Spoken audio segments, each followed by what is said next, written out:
So in this video we'll have a look at Hatshepsut's titles. We'll look at those she held both being a king and prior to her being a king when she was a queen and before that a member of the royal household.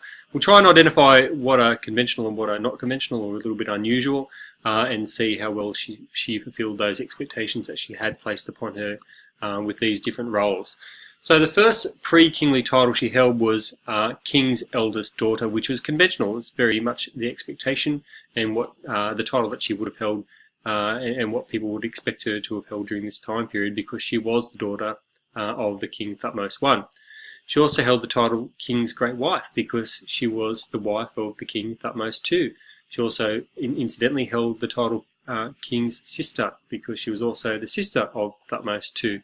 Again, all of these are completely conventional and normal and what we would expect someone in her position to have during this time period. She also held the title Regent. Now we can debate whether the regency itself was customary, but having the title Regent is not up really for debate. It was a conventional title that one would hold if you were fulfilling a regency position and looking after the role for a king who was too young.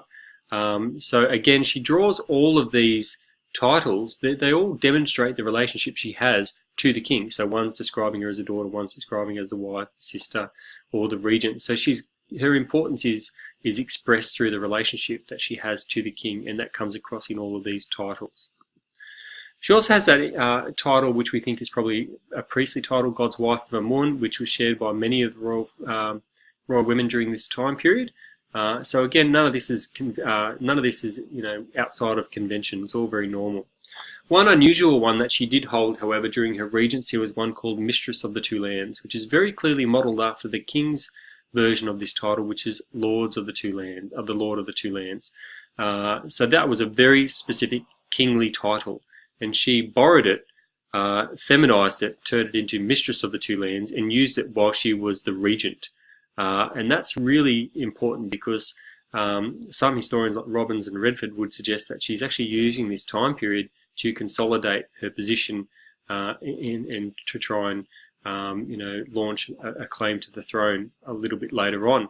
And this would seem to maybe support that, the fact that she's borrowed this kingly title and feminized it and used it to describe herself during the regency. So her kingly titles were generally conventional. She took on the fivefold titles of a king, or the fivefold titulary of a king.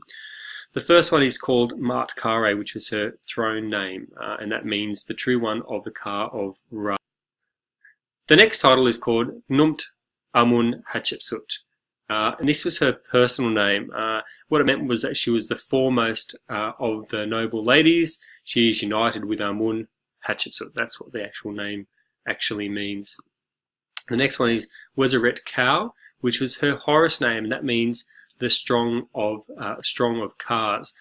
Interestingly, in her Horus name, she didn't follow the tradition of her husband Thutmose II and brother, and Thutmose III, who both had references to bulls in this, which were very strong, very masculine names, whereas she chose not to do that with her Horus name. You can read about that in our resources in class, but her Horus name is far more feminine and doesn't have that reference to the bull. She also has Netjeret Cow, which is her Horus gold name, which means divine in her diadems. And finally, she had Webti Wadjet Renput, which is her Nebti name, which is the two ladies' name, flourishing of years.